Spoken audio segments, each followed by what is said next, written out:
Hello, my cupcakes, and welcome back. On today's episode, we are going to be looking into Chucky Season 2, Episode 6. He is risen indeed. First off, I gotta say, I'm surprised they didn't make let's call it an eggplant. I'm surprised they didn't make an eggplant joke with that little title. Maybe it's just me. Anywho, this episode is jam-packed and it's intense. The kids are preparing for all-out war. Andy is saved. Nika, Glenda, and Kyle are coming to join the party too. Topping all this off, we have 4 Chuckies in this one episode. This is not an uncommon thing for the Child's Play series. But this one does have a slight twist. Each Chucky has their own different voice and own different take on it. Even though 3 of them are still voiced by Brad Dourif, one of them is voiced by Fiona Dourif, his daughter. Our 4 Chuckies, or Chucky, will take the focus for our episode today.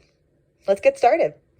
So there are 3 Chucky dolls and 1 person, but not Chucky's actual body. That's been long gone. The person is Nika's body, which contains her soul along with Chucky Prime's soul. We don't get to see this possession in the TV series. It actually takes place as the ending to Cult of Chucky, the movie that takes place right before the first season starts. Let's see. Yep. So we call him Chucky Prime because he's referred to as such by the doctor. And so it can be assumed that he's the Chucky that separated his souls to give life to the new dolls that have taken over the series. We're going to call him Chucky Prime because he's the one that acts the most like the Chucky that we know and love, too. He's snarky, ruthless, and uses any and everyone to his personal advantage. He's still cracking jokes and out of all the Chuckies, he laughs the most. This Chucky's laugh is iconic, and it's really fun seeing Fiona Dourif just rock it. We do get a slightly similar Chucky laugh, and that is from the Colonel Chucky. He's called Colonel in this, or the Colonel. Colonel has been the big bad of the series, or, well, he kind of was supposed to be. It's kind of tricky to tell. He's been the leader of the escaped Chuckies, and honestly, he annoys the hell out of me. He's built up as this big tough guy, but his entire character is built on a meta joke. That's only really fun for a handful a little bit. On a writing standpoint, this only works if the people know the joke. And if not everyone does, then it just becomes very clunky. It also distracts from the character itself. The Colonel, or Baldy, as he was known in the first episode of Season 2 of Chucky, was... As soon as he was introduced, he was killed and then made an entire meta speech about his death. And then made a whole montage of continuing the joke. That's pretty on brand for the Child's Play series. They're just usually a little better at it. He speaks in this deep, gravelly tone, and he's all about the brains and such, which is really interesting. And I gotta say, I will give the Colonel this. The standoff between him and Buff Chucky was so good. It's a classic, oh hi, I got an email. It's a classic brains versus bronze. Oh, I love it. I'm a sucker for that. We talked about the brains in this battle. Let's talk about the brawn. Where Colonel has Chucky's clever mind, Buff has his strength.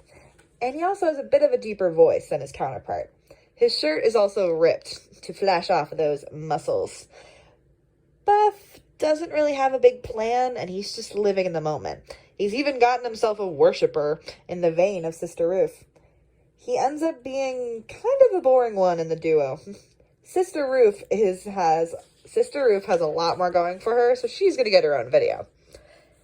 Buff was the muscle for Chucky, but not much else. We're first introduced to him in an episode before this, where Buff was sent by the Colonel to check on Scout, who we know as Good Chucky. Good Chucky has been the longest running Chuck in this season. Good Guy Chucky has been the longest running Chucky in this season too. He was brainwashed by the kids and actually has reverted back to his innocent child self. I think he's the inner child that Chucky has but tends to suppress. But do y'all remember back in season 1 where we got to see Chucky as a kid? Or Charles as he was called? He was very innocent and sweet, yes. But he also had a very malicious undertone. He wasn't as pure as everyone thought. Good Chucky in season 2 has become Jake's friend and a protector. It's a fun parallel to the role Chucky played in season 1. As we've seen time and time again, though, Chucky can appear sweet, but he is never good. Good Chucky has been okay to our kids so far, but in this episode, we see that our old boy, Charles Lee Ray, is regaining back his mind. First, he's enabling. He gives pills to Lexi, who is recovering from addiction. Then he kills a fly, sees the blood, and simply smiles. When the kids had brainwashed Chucky originally, they had tricked his brain to puke at the sight of blood. Devin even calls good Chucky out on this, and Chucky simply smiles and responds with a joke. The night is young. Charles Lee Ray is still in Good Chucky.